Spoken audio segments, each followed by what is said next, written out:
Hello बच्चों, let's read the question first and the question says sketch the graph of the following function f of x is equal to secant square x। सबसे पहले इसका की concept लिखते हैं। इसका की कॉन्सेप्ट क्या होगा?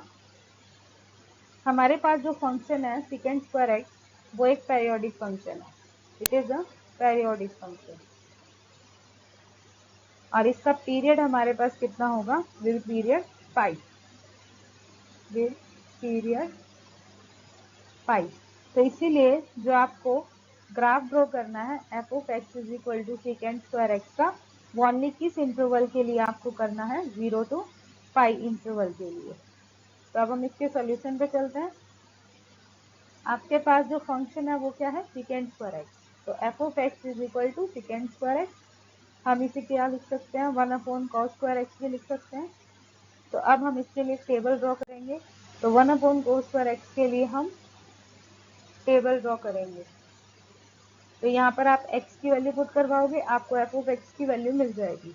आप इसमें 0 पुट करवाओगे, फिर π/2 पुट करवाओगे एंड देन पाई, इसके बाद 3π/2, फिर आप पुट करवाओगे इसमें 2 पाई। तो 0 पे आपकी वैल्यू क्या होगी? आपके पास फंक्शन है 1/cos स्क्वायर एक्स। cos 0 की वैल्यू 1 होती है, तो 1/1 आपका 1 ही बन जाएगा। π/2 पे ये आपका इन्फानाइट को अप्रोच करेगा। पाई पुट करवाएंगे तो cos पाई की वैल्यू आपकी क्या होती है? -1। तो 1/-1 आपके पास जो cos पाई होता है वो -1 के इक्वल होता है। अगर हम cos का ग्राफ देखें तो वो कुछ इस तरह से बनता है। तो ये वैल्यू आपकी होती है π/2 पे और पाई पे आपकी वैल्यू -1 होती है। तो -1 इसमें पुट करवाएंगे, -1 का स्क्वायर तो +1 ही हो जाएगा। इसका मतलब इसकी वैल्यू भी आपकी 1 हो जाएगी। 3π/2 पुट करवाएंगे तो cos 3π/2 की वैल्यू कितनी हो जाएगी? 0 रहेगी। तो यहाँ पर ये आपका 3π/2 होता है। इसकी वैल्यू आपकी 0 होती है तो 1/0 करेंगे, ये नॉट डिफाइन हो जाएगी। उसके बाद हम चेक करेंगे 2 पाई पे। तो 2 पाई पे आपका कितना होता है? अगेन ये आपका 1 के इक्वल हो जाता है। तो 1/1 की वैल्यू आपकी 1 ही रहेगी। तो इस तरह से आपको एक टेबल ड्रॉ करनी है। ये हमारी टेबल 0 to 2 पाई के बीच में हमने ड्रॉ कर ली है। अब हम इसका ग्राफ बनाएंगे। तो ग्राफ बनाने के लिए सपोज ये आपके पास एक्स एक्सिस है एंड सपोज ये हमारे पास वाई एक्सिस है, राइट। तो करेक्ट वे में ड्रॉ करते हैं।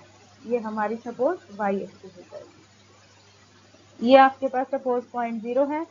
अब हमने यहाँ पर सपोज लिया पाई, फिर लिया 2 पाई, फिर आपके पास है 3 पाई। इस तरह से आप 4 पाई अप टू सोन ले सकते हो। यहाँ पर आपका बनेगा 1, ये आपका 2, देन 3, फिर ये आपका अप टू सोन इनफाइनाइट तक जाएगा। अब आपको पता है कि आपकी x पे जो वैल्यू है, मतलब x पुट करवाने पे f ऑफ x की वैल्यू आपकी 1 आई है। तो इसका मतलब आपका ग्राफ जो स्टार्ट होगा वो यहाँ से स्टार्ट होगा। और ये π/2 पे आपका नॉट डिफाइन है। तो π/2 आपका 0 और पाई के बीच में लाई करेगा, मतलब यहाँ पर कहीं आपका π/2 होगा। तो आपका ग्राफ इस पे नॉट डिफाइन है, मतलब कुछ इस तरह से बनेगा। इससे मीट नहीं करेगा बट इसको अप्रोच करेगा। उसके बाद पाई पे अगेन इसकी वैल्यू 1 है, मतलब यहाँ आएगी। और फिर आपकी 3π/2 पे अगेन ये क्या हो जाएगी? अनडिफाइंड हो जाएगी। मतलब आपका ग्राफ कुछ इस तरह से जो होगा, ये आपका इस तरह से बनेगा। उसके बाद अगेन हम देखेंगे 2 पाई पे इसकी वैल्यू 1 है, फिर से ये आगे करेंगे तो ये नेक्स्ट वैल्यू पे अनडिफाइंड जाएगा। फिर आपका ग्राफ कुछ इस तरह से होगा। ओके, तो ये आपका बनेगा। सेम इस तरह से आप इसे प्रोड्यूस करते हुए ड्रॉ कर सकते हो। क्योंकि ये एक पेरियोडिक फंक्शन है तो इसका मतलब 0 to पाई तक होता है इसका पीरियड। तो 0 to पाई के बीच में अगर आपको ग्राफ पता चल गया है तो आपके लिए आगे ड्रॉ करना टफ नहीं होता है। तो ये कुछ इस तरह से बनेगा, राइट। इस तरह से ही आप इसे फर्दर कंटिन्यू कर सकते हो। तो ये आपका फाइनल ग्राफ हो जाएगा f of x is equal to secant square x के लिए। I hope you understood well. Best of luck. Thank you.